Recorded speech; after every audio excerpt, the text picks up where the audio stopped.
Hi there, welcome back to ADSR Massive Tutorials. If you're not subscribed to our YouTube channel, get yourself subscribed. youtube.com/ADSR Tuts. Today we're going to recreate this chill out bass sound.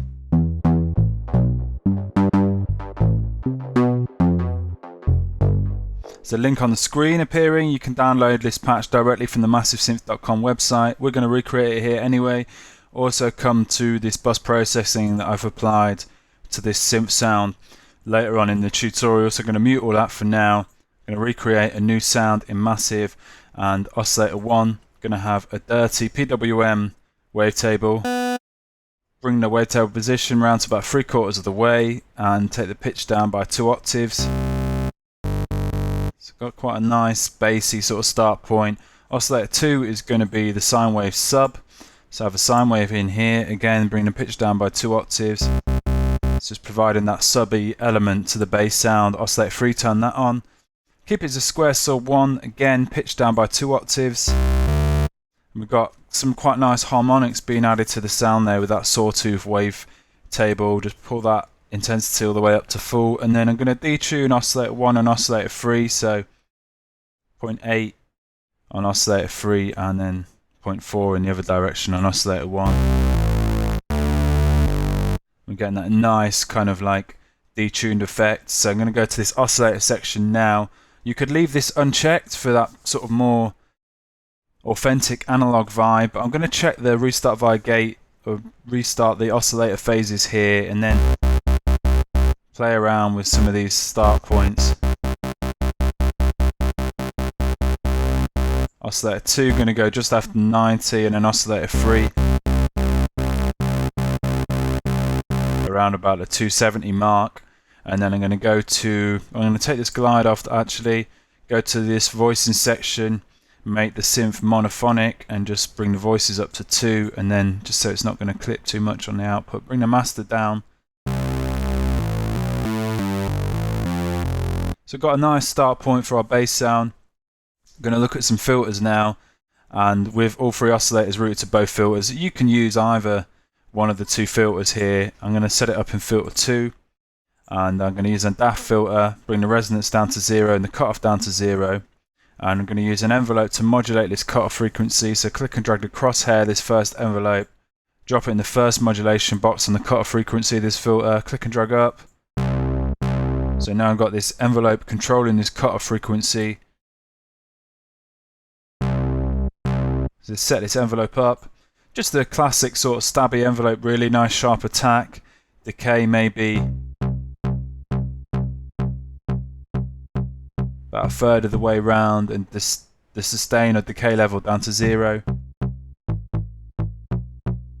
And what I'm going to do here, if we look at the MIDI part for this sound, there's a lot of variation in the velocities. I programmed that MIDI part, and then I went to this. Got this MIDI transform option in Logic, and I can go to random velocity and then set the velocity range, and it's going to give me random velocity values between here 40 and 127, or however you wanted to set this. Select and operate, and then it's just going to randomize the velocities of your MIDI part, and if you're going to then go and use the velocity macro, you're going to get some nice variation in the sound. So click and drag this velocity macro or crosshair or modulator, whatever you want to call it really, and what I'm going to do is I'm going to drop it in this decay box here, the modulation box, this decay. So click and drag up. So now I'm going to get some variations on the decay of that modulation envelope,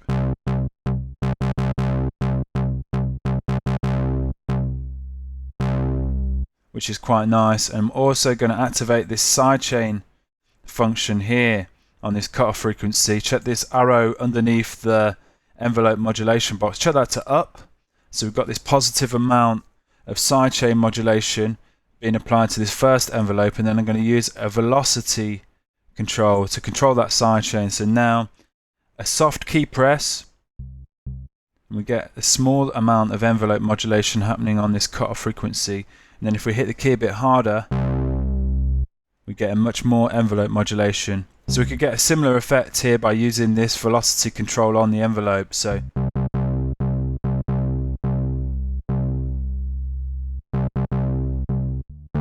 And I'm also going to use a velocity to control the resonance a little bit of this filter. So click and drag it into the first modulation box on the resonance, and then click and drag up a bit. So now when we look at this MIDI part with the variations in the velocity, just solo this.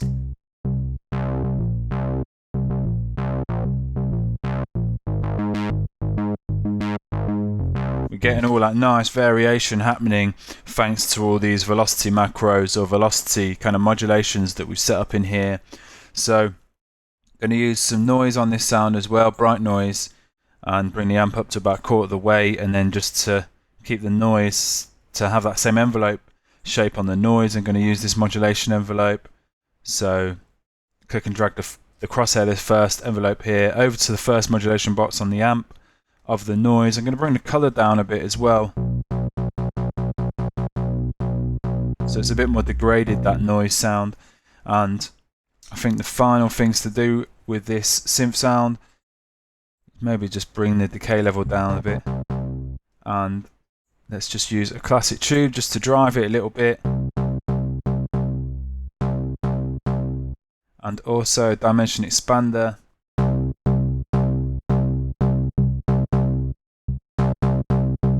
Let's add a little bit of depth really. So that's the synth sound done, and then we've got some bus processing here. So first up, I've got some Valhalla vintage reverb, and what I've done here, I mean normally you wouldn't go and apply a reverb to a bass sound, but this is kind of very subtle reverb. I mean it's probably got too much decay on there at the moment. And what I've done is I've set up an EQ after the reverb and just cut all the low frequency out of that reverb, so we haven't got any low frequency in the reverb whatsoever, and also dipped some of the top kind of shelf so it doesn't get too muddy in the top, in the kind of higher frequency of the sound, that reverb. And then I've also added a delay, tape delay here, and I've done a similar thing. I've applied the same EQ afterwards and just cut. You do have an EQ on this Logic tape delay, but you just got low cut and high cut, which I've applied some of this to this delay sound anyway, but then I've just gone one further and placed an EQ after the delay, so I'm EQing that delay sound so there's no kind of muddiness in that bottom end there. And then the final thing I've done here, I've sent this synth to a bus. Actually take the output out of this bus. I've sent this synth to a bus, I've turned the output off of this bus, and I'm using this as a sidechain trigger. So if we go back to the reverb or the delay, if we look in here, load up this compressor, I've set up this compressor after the reverb and I've sidechained it to the bus. So it's sidechained to itself, and what this means is that the reverb is going to only sound in between the bass notes.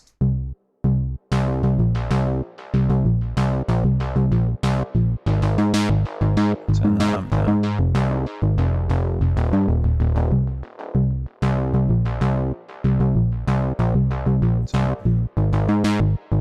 You can see that gain reduction happening there. It's sidechained to itself, so these gaps here in between the notes, we're going to get the reverb, we're going to get the delay, and then it's going to be ducked or sidechain when the actual note sounds, so it's not going to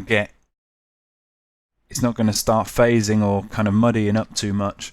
I hope I've explained that well enough. If not, just give me a shout in the comments box, any questions, and I'll answer. So we've basically got reverb and the delay on the sound, sidechain to itself, so it's just sounding in between the gaps basically, which is a great production technique for vocals, bass sounds, synths or whatever. So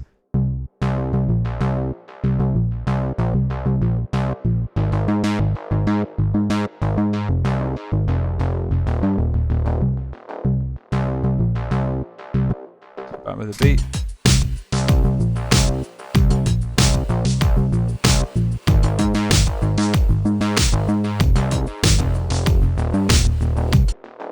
Okay, so I hope you enjoyed that tutorial. Any questions, of course, just let me know and get back to you. You can download this patch directly from the MassiveSynth.com website. Whilst you're there, there's tons more stuff on there for Native Instruments Massive, so check it all out.